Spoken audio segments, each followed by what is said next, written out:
The best advice that I can give you in terms of practicing and developing more feel on your drop volleys is to actually do it. Now I know that sounds strange and obvious, but most people don't actually practice working on drop volleys or shots like that. They get a situation in a match where they get a drop volley and they expect to be able to execute it. They don't, they make a mistake, and then they get really annoyed at themselves. And you shouldn't, because it's a shot that you need to work on. You have to develop the feel for. You can't watch a video, get a few tips, and then suddenly be able to do it.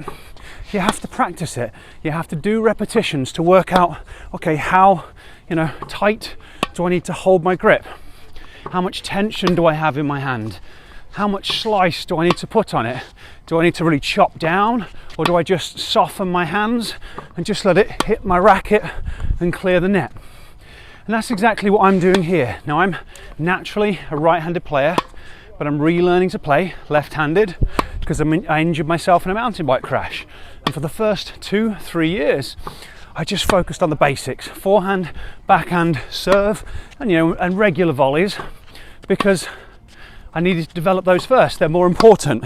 But now that I've got to a reasonable level at those, I want to start competing. So I need to add wrinkles into my game. So that's what I'm doing here. And you can see some of them are good, some of them aren't so good. But I also like to play around with things a little bit and really try and exaggerate it. And what happens if I get a load of spin on it? And they might not work very well, but I'm just developing feel. The only way you can develop feel is by trying stuff. Am I going to do that in a match? No, probably not. But I'm trying to teach my body what to do, try and get control over the angle. Oh, that was nice. Over the angle of the racket face. So the best advice that I can give you: get out there and practice. And if you practice your drop volleys consistently, they will improve, and they'll improve steadily. If you practice consistently and they don't improve, it tells you that your eye-to-hand coordination isn't good enough. The good news there, though, is that you can actually train and improve your eye-to-hand coordination using brain-based training. And that's something that I've had to do a lot of myself. When I was playing right-handed when I was younger, I used to be very frustrated with tennis because there was a lot of things that I couldn't do. I had issues with my visual system that meant I couldn't track the ball effectively and couldn't judge distances properly. So I used to get jammed on my shots. I used to get too close to them and I used to hit the ball late. I also had issues with my coordination that again made it really difficult with the timing, and it kind of capped me out in terms of performance. Using brain-based training, I was able to address those underlying problems and become a much better player with my right hand, and I've now used the same process to learn and get to the point that I'm at with my left hand. When you combine on-court training with training and improving your eye-to-hand coordination, it can give you tremendous improvements within your game.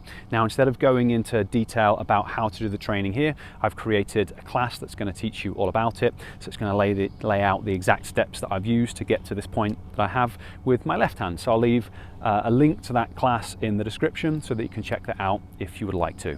But hopefully what I've explained today makes sense.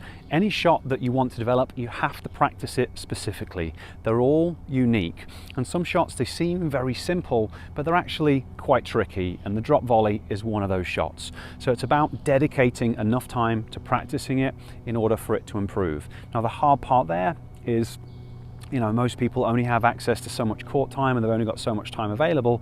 So it's a case of prioritizing what you actually need to work on.